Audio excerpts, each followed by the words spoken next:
Je galère depuis presque une semaine à tourner ma deuxième vidéo. En fait, ce serait une vidéo sur le thème des dialogues, donc comment écrire de bons dialogues.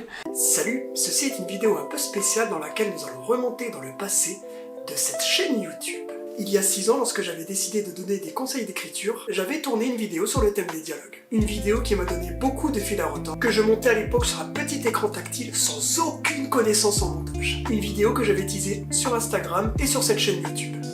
J'ai eu envie de faire intervenir un personnage, pour avoir l'effet dialogue. Et un personnage que j'incarne moi-même. Sauf que je vous montre quelques extraits tout de suite. D'ailleurs, si vous êtes là depuis le tout début et que vous vous souvenez de ces images, mettez-moi en commentaire, ça me ferait super plaisir. Sauf qu'au final, eh bien, j'ai perdu tous les rushs. Comment, pourquoi, moi-même je sais pas. C'est cette première frustration, ce premier échec de ne pas avoir pu sortir une vidéo qui me tenait à cœur, et à terme m'a donné envie d'arrêter cette chaîne. Bonjour à toutes, c'est Émilie Terrer, votre bookstagrammeuse préférée. Je viens d'apprendre qu'il y avait un nouveau conseiller en écriture sur le web. Depuis 6 ans en plus, mais d'où c'est qu'il sort? Mais qu'est-ce qu'il faisait pendant 6 ans? Non mais de toute façon, il faut tout pour faire un monde, hein, c'est moi qui vous le dis. Hein. Mais en fait, si je suis là plutôt, c'est pour vous parler de mon nouveau roman préféré, L'idylle des motards vampires. C'est un roman que j'ai adoré, qui m'a donné beaucoup de frissons, si vous voyez ce que je veux dire. Vraiment, c'était un livre palpitant et je me suis reconnue chez chacun des personnages. Alors n'hésitez pas à vous l'offrir. Et je vous dis pas ça parce que c'est le premier roman de ma meilleure amie et j'écris comme je suis, pas du tout. Et à part ce que je vous ai montré à l'instant, il ne me reste plus rien. Première, top. Quoi?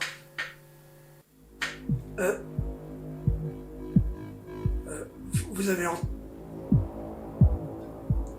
avez entendu, non? Faut que je vous montre ça parce que c'est très bizarre.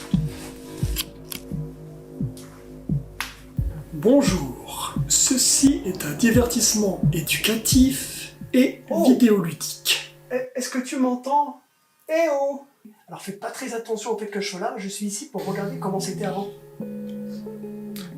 Plaît-il?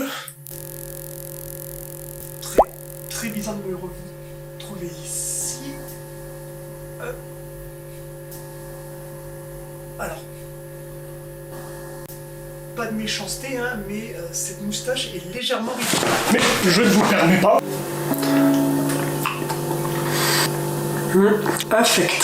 Mais bon, les enfants, c'est pas souvent très bon. Ceci est une vidéo. Dis donc, comment ça va, vous? Avouez que c'est compliqué de discuter quand on est tout seul, hein. Ça empêche de faire des bons dialogues. D'ailleurs, c'est le sujet de la vidéo. Comprenez tout d'abord les fonctions de base d'un bon dialogue. Premièrement, avec ma petite scène d'intro, vous pouvez d'ailleurs noter ma performance d'acteur sur 1, sachant que 0 équivaut à génial et 1 équivaut à ma vie en est totalement chamboulée, je vous ai montré 2 choses à laquelle vous devez toujours penser lorsque vous écrivez un dialogue. Exposez les relations entre vos personnages. Vos dialogues doivent toujours mener le récit dans une direction. Mais dites-vous bien que dans une histoire, les différents protagonistes n'interagissent pas entre eux comme dans la vraie vie. Vous ne verrez jamais Tortillas dire « Bonjour, ça va et toi? Tu amènes le soleil ?» Oui, d'accord, le mec il s'appelle Pita, mais sérieusement, vu son nom, il l'avait cherché. D'une part, vous allez profondément emmerder votre lecteur, et un lecteur qui s'emmerde, eh bien c'est un manifestant de plus entre les kangourous en slip.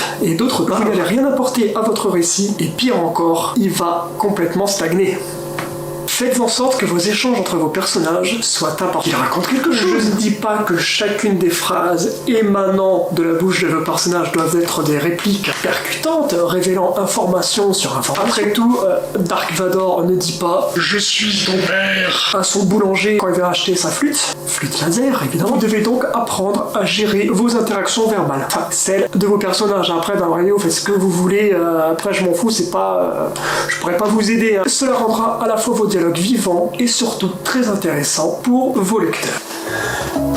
Personnellement, moi, après ce que j'en pense, utilisez les bons verbes de parole. Par exemple, si je dis « Toi, tu ne penses pas, tu écoutes », dit Aurélien en se mettant en colère. Cela aura nettement moins d'impact que « Toi, tu ne penses pas et tu écoutes », hurla Aurélien. D'ailleurs, en parlant de ça,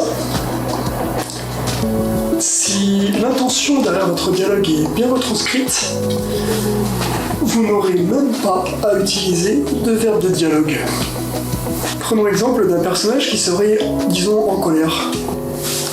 Bah je vois que tu as parfaitement compris. Comme dit le proverbe d'un moine tibétain, un silence vaut parfois 1000 mots. En ne faisant pas parler vos personnages, vous pourrez en dire beaucoup plus sur eux, sur leur état d'esprit face à un autre personnage, ou même face à un problème que vous ne pouvez même pas imaginer. Et en plus, vous écrirez moins et pourrez finir plus rapidement votre premier jet. Non, c'est pas des avions, hein, aucun rapport entre premier jet. Ah non mais quand même.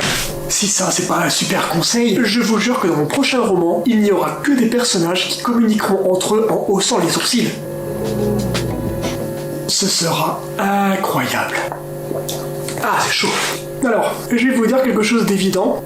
Abonnez-vous à ma chaîne, c'est gratuit, c'est pas cher. Vous pouvez aussi commenter, raconter votre vie, qu'est-ce que tu as bu aujourd'hui, moi j'ai bu une soupe, tu as vu. Tu peux aussi partager cette vidéo, faire un j'aime si ça t'a plu. Si tu n'es pas encore abonné, abonne-toi. Si tu es abonné déjà, réabonne-toi, ça fait toujours plaisir. C'est inutile, mais ça flatte l'ego. Et puis voilà, vous devez savoir qui parle. Bah oui, voilà, il balance des conseils et attendez. C'est un conseil très important. Si vous n'apprenez pas à connaître vos personnages, vous risqueriez de vous retrouver avec des dialogues tels que bonjour, je suis Aragorn. Bonjour, je suis Sherlock Holmes. Veux-tu m'accompagner à l'école des sorciers? Oh là là, je ne peux pas. Je n'ai pas de stylo. Si vous ne voulez pas vous retrouver avec un dialogue aussi incohérent, vous devez vous mettre dans la peau de vos protagonistes. Un peu comme je le fais depuis le début de cette vidéo. Évidemment, tout est écrit avec un architecte ou pas. Inventer des tics de langage. Ouais, pourquoi pas créer un personnage qui, je ne sais pas, qui bégaye, qui a des expressions bien à lui, ça rendrait les personnages beaucoup plus vivants. Ne le faites pas forcément à tous vos personnages, ça sera très vite redondant, mais de temps en temps, ça peut être vraiment bien et faire vivre vos personnages et même ceux qui l'entourent. Inspirez-vous de ce qui vous entoure. Inspirez-vous des membres de votre famille, de vos collègues, même de gens que vous voyez dans la rue, que vous croisez de temps en temps sur votre chemin, ou même dans des films. Ne regardez pas de films, regardez cette chaîne, c'est tout, c'est mieux. Et bien, dis donc, ça serait pas la fin de cette nouvelle vidéo, la deuxième de la semaine, du mois, pardon. Qu'est-ce que tu en as pensé? Dis-moi tout dans les commentaires si ça t'a plu. Si ça ne t'a pas plu, tu peux dire autre chose, juste dire ça ne m'a pas plu. Donc ensuite, à part sur cette chaîne, tu peux aussi me retrouver sur les réseaux sociaux qui s'affichent là. Tu as Facebook, tu as Instagram, c'est suffisant. Non, pas Facebook. Enfin, techniquement ça existe encore. Mais maintenant c'est surtout utilisé par les personnes âgées et par les gens qui voient des images en pensant que c'est vrai alors qu'elles sont fausses. Sinon il y a TikTok maintenant. Ça va arriver d'ici quelques années, c'est un peu bizarre, mais plutôt sympa sur le long terme. Et j'ai même commencé à faire des mini-vlogs dessus. Voilà. Mais je te laisse continuer. D'ailleurs, je suis même pas censé être là. Puis tu peux aussi regarder ma dernière vidéo, la toute première, qui va s'afficher ici ou ici. Faut vraiment que j'arrive à gérer à quel endroit se fond l'écran. Et puis en réalité, je me dis, est-ce que c'était vraiment utile que tu fasses intervenir mon personnage? Parce que à part amuser la galerie, et la galerie c'est évidemment toi tout seul, je ne vois pas du tout l'utilité. En plus, je pourrais, au lieu de ça, écrire mon roman, mais parce que il est pas prêt de sortir. Donc, voilà. Abonnez-vous quand même.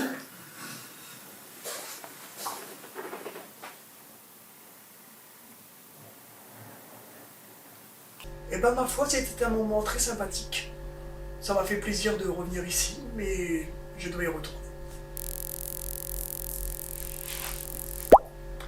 Et j'espère vraiment que vous avez apprécié ce petit retour vers le passé d'une vidéo que j'aurais dû sortir. Normalement, ça aurait dû être la deuxième vidéo de ma chaîne. Au final, elle est sortie beaucoup plus tard que prévu, mais j'espère que la patience en valait le coup. Et j'espère aussi que vous avez aimé cette petite présentation de la vidéo. J'ai essayé de faire quelque chose d'un peu différent et pas juste, vous voyez, faire un truc en mode...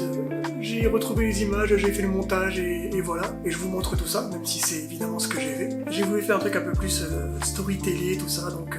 voilà, vous me direz en commentaire ce que vous en avez pensé. Je sais pas trop quoi dire pour conclure cette vidéo un peu spéciale. Et j'espère que vous allez lui donner un très bon accueil parce que elle le mérite. C'est quand même 6 ans pour faire ça, hein, je veux dire, voilà, c'est du travail quand même, mine de rien. 6 ans à perdre des rushs. C'était Aurel pour vous servir, et n'oubliez pas, écrivez votre histoire.